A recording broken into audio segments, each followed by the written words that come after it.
Could you talk us through some of the coaching cues that you might use in order to set an athlete up for the bench press in a spine sparing or back sparing way? Well, you've got me stuck now, because I was able to do that until you said in a spine sparing way. Right. And that changes my answer now, because as soon as we talk about pain, my answer always must begin, well, it depends on the person. What did the assessment reveal was their specific pain trigger? We have to respect that pain trigger, and then we will know how to coach the bench press. I'll tell you a fun little story. Most people know I've retired from the university now, but when I was a professor, I would say to students, do you know how to do a bench press? And of course, every student would say, oh yeah, I know how to do a bench press.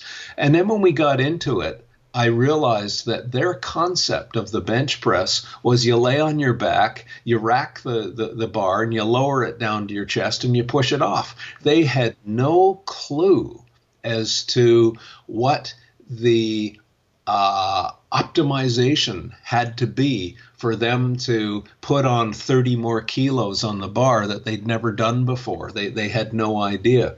And then I would peel it back and say, would you give me 30 push-ups? And they would look at me. And it turns out they couldn't do 30 push-ups. And I said, well, what the hell are you thinking about doing a bench press?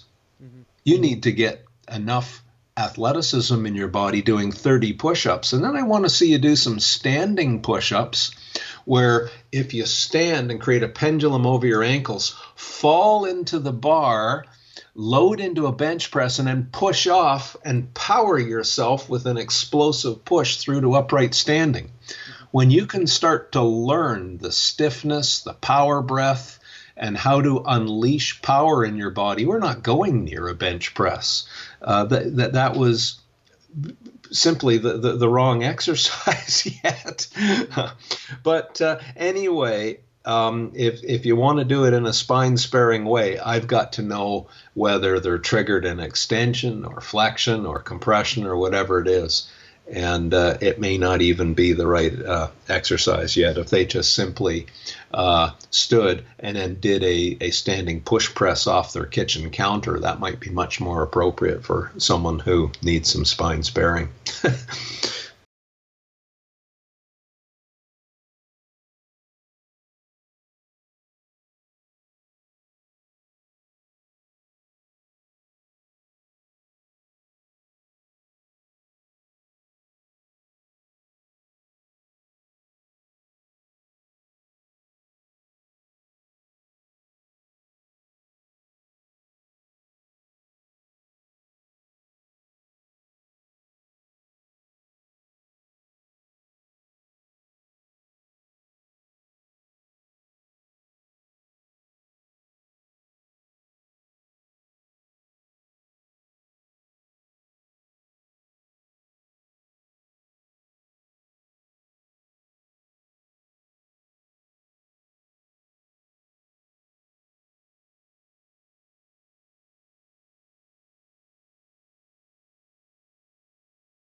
Yeah, well, an ape index has the shortest legs and the longest arms.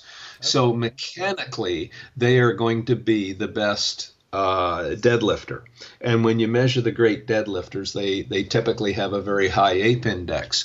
But someone with a high ape index is a lousy bench presser, because their humeruses are too long in their arms. So now you're asking me for a cue.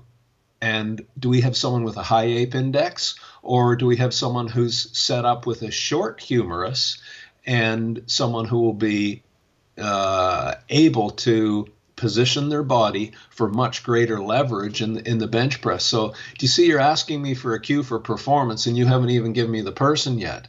We really can't get there. I mean, I can give you some very, very gross generalizations, like learn how to grip the bar. Mm-hmm. Too many people these days And I don't know whether it's we all spend too much time on the computer, so we've got computer hands instead of, doing pull-ups on ropes and things like this to build a set of grippers. So they're grip deficient, and not only grip deficient in terms of strength, but grip deficient in terms of know-how. They don't even know how to create grip strength yet. Or they have a soft back and they don't know how to stiffen their back and create a bench in their back to mate with the bench underneath them. Or they'll try a vertical descent on the bar, not realizing that the idea is you start as you've just racked the load and the bar is at full extension. To lower the weight, it's not lowered down, it's lowered down a ramp. You're bringing the bar down more towards your sternum and the lower half of the sternum, for example, to create leverage. Anyway, after that, I need a lot more information before I can give a wise coaching cue. It's very, very specific to the person. No, that's excellent, because there's a lot of, as you mentioned, with your students, when they go into an exercise, they watch it, get the basic idea of it, and then just sort of replicate it as they think. So to have a much more well explained way of setting up for the bench press is a little bit more effective, and in some ways I kind of want to provoke that type of answer, because I want people to not just approach it as I've seen it on a screen, now I'm going to go and do it on a bench. It's much more effective to, as you've mentioned, gripping the bar, but what is arm length, how does that work, how does shoulder mechanics work, and just to get into a few more of the nuances and the specifics of the exercise. So it would be nice now if we could do a similar thing with the squat. When it comes to wanting to know about the athlete when it comes to a squat, what are kind of some of the things you want to know about anatomically from them before you can set them up, and then maybe just talk about some of the very general gross coaching cues that you might use? Well, yeah, I mean, I was just, as you were speaking there, I was thinking of all the tests that I would do on the bench press to see where the person is. And I'm just thinking yet again, I'd ask them, would you just take a kettlebell and rack it up in a bottoms up position? Mm-hmm. And I want to see the person push press the kettlebell up in a bottoms up position. And if that kettlebell flops over, I know they've got a lot of work to do before we can have a decent discussion about bench press. And I guess I would do the same thing with a squat. Okay, well, let's talk about the squat. This may surprise you. I'm going to go back one layer further, and I'm going to ask, why is the person doing a squat? A squat is an exercise. An exercise is simply a tool to achieve the goal. Is the squat the best tool to achieve the goal? If you go to the average person and I say, what's your goal? They won't be able to answer that. So how do I even know if they're choosing the best program? So they're lousy performers and they're getting hurt. They don't have a goal.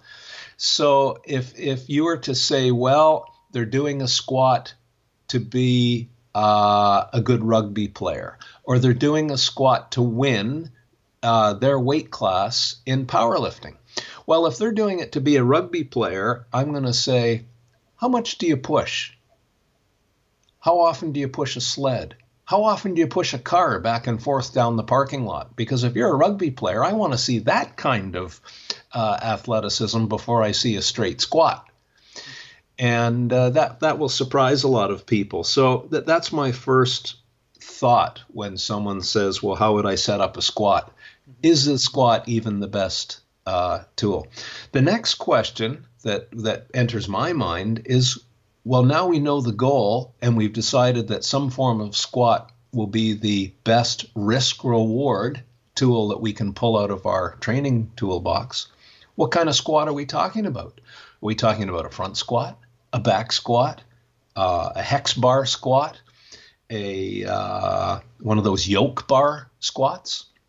If the person has long arms, and they do a front squat, and I see they can't even rest the bar on the top of their chest.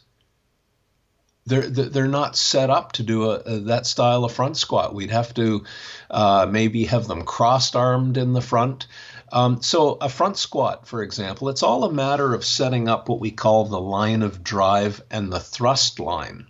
There's a line that goes up and down because of gravity from the bar downwards. So when a person does a typical back squat and the bar's on their traps on their back, that means they have to move their hips back. So the thrust line, the line from their hip joint to the vertical underneath the bar, is very large, and their knees, as they move their hips back, get pulled towards the thrust line. So the back squat loads up more of the hip and the low back and takes load off the knees. And again, if you have long legs, that's probably a better squat, because if you're a 7-foot tall NBA basketball player and your knees come way ahead of your ankles, that's a lot of knee strain. And that's not how they jump in the NBA. They're much more hip dominant than they are knee dominant. But then we'll take a guy like Brian Carroll, who is a professional squatter, and he tends to be shorter in the femur. And when you examine the thrust line, the hips are tucked in quite tightly underneath that thrust line. And he's very strong in the legs. His legs are proportionately a little bit shorter than a basketball player. So he's much better able to not have to sit back so far. And maybe he'll be doing some auxiliary squats in a front squat style and really build his legs. So do you see how, again, I need to know what the objective is, and we will coach the squat form in the best way possible to achieve two things, and that's almost always enhance performance and enhance the resilience to avoid injury. And would that be very much the same with regards to the deadlift? So you go through a similar questioning process? Well, of course. Yeah, of course. I mean, deadlift, gosh, I need to know, why are they doing a deadlift? And if they say, well, I want to strengthen my back, and I'll say, really? We have measured the best deadlifters in the world. I'm not talking through my hat here. We've measured the muscle activation. I've measured the muscle activation in Olympic medalist rowers. I mean, they're a pretty back-centric athlete.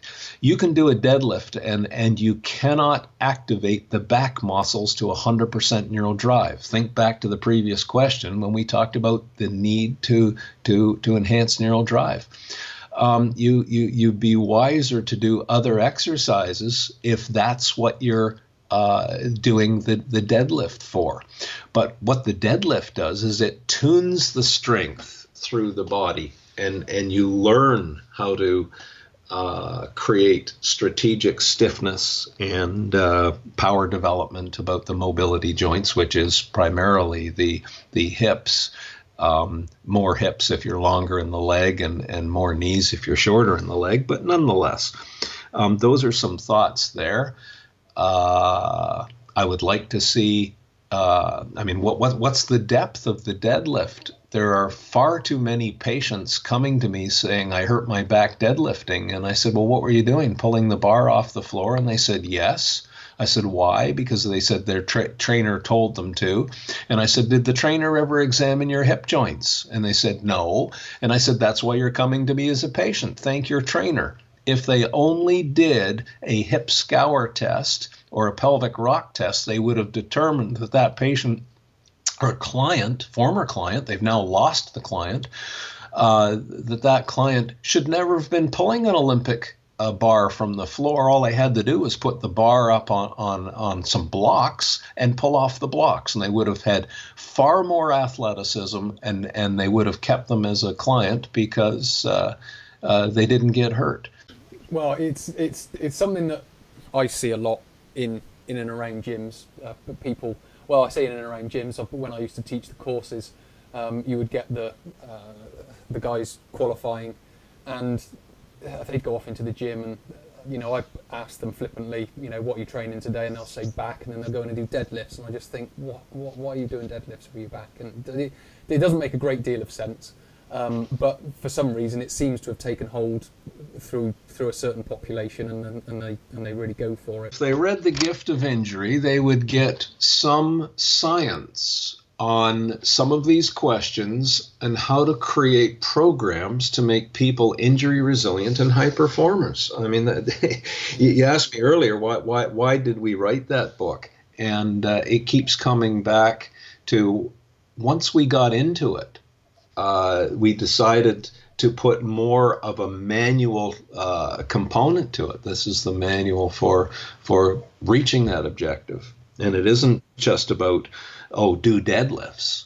It's a matter of, is deadlifts appropriate? And if it is, here's how you set up the grip. Here's how you set up the bar height. Here's how you set up the lifter's wedge and create core stiffness and unleash the hips. And here's how you manipulate the thrust line to get even more power development. And